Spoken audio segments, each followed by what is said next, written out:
இருக்கிறார் அப்படின்னு கேட்குறீங்களா?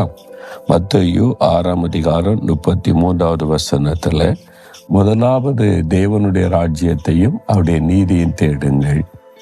ஆண்டவர் இயேசு கிறிஸ்து ஜனங்களுக்கு முக்கியமான காரியம் சொல்லுகிறார். இந்த பகுதியை வாசிக்கும் போது கவலைப்படாதருங்கள் என்று அடிக்கடி சொல்லுகிறார். உணவை குறித்து கவலைப்படாதுங்க, உடையை குறித்து கவலைப்படாதுங்க, நாளை தினத்தை குறித்து கவலைப்படாதுங்க. ஏதோ ஒரு கவலை உள்ளத்தில் இருக்குல்ல, ஏதோ ஒரு தேவை குறித்த கவலை, நாளைக்கு என்ன பண்ணுறது, இதுக்கு என்ன செய்கிறது, அதுக்கு என்ன செய்கிறதுன்னு இப்படி சில தேவைகள், சில பிரச்சனைகள் நம்மை பாதித்து கவலை கொண்டு வருது. இயேசு சொல்றார், கவலைப்படாதுங்க. கவலைப்படாமல் எப்படிங்க இருக்க முடியும்? இதெல்லாம் காரியம்லாம் இருக்குதுன்னா உங்களுக்காக கவலைப்பட ஒருவர் இருக்கிறார், பரமபிதா.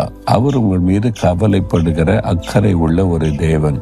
உங்களை போஷிக்கணும், உடுத்து வைக்கணும், உங்களை ஆசீர்வதிக்கணும், உங்களை தேவைகளை சந்திக்கணும் அவருக்கு தெரியும். அதனால நீங்க என்ன செய்யணும்னா, முதலாவது தேவனுடைய ராஜ்யத்தையும் அவருடைய நீதியையும் தேடணும். ஃபர்ஸ்ட் ஆண்டவருக்கு முதலிடம் கொடுங்க. நான் பரலோக ராஜ்யம் அதை நாடுங்க. நான் இந்த மரணத்திற்கு பிறகு நித்திய காலமாய் வாழப்போது பரலோகத்தில். இந்த பூமியில 70 வருஷம், பலத்தின் மிகுதினால் 80 வருஷம், அவ்வளவுதான் வாழ்க்கை. ஆனால் பரலோகத்துல தான் நித்திய காலமாய் நம்ம வாழ போகிறோம். ஆண்டாண்டு காலமாய் லட்சமான ஆண்டுகளாக அழியாத இந்த வாழ்வு, அது கொடுக்கத்தான் இயேசு உலகத்தில் வந்தார். இயேசு சிலுவையிலே மரித்து உயிர்த்தெழுந்து அவர் தான் வந்து உயிர்த்தெழுதலின் முதற் பலனானார்.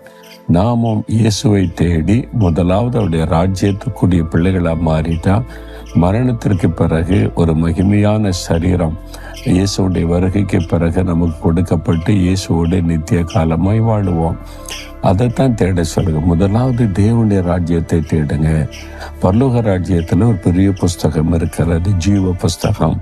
நம்ம இயேசுவை ஏற்றுக்கொண்டு ரட்சிக்கப்படும் போது நம்முடைய பெயர் அதில் எழுதப்படும். அப்படி எழுதப்பட்டவங்க மட்டும்தான் பரலோக ராஜ்யத்தில் செல்ல முடியும்.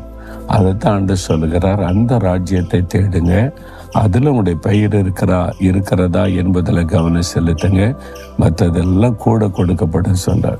மற்ற ஒன்று குறித்து கவலைப்பட, எல்லாமே உங்களுக்கு தரப்படும். அப்போ என்ன, அதுதான் ஆண்டவர் சொல்ற வார்த்தை.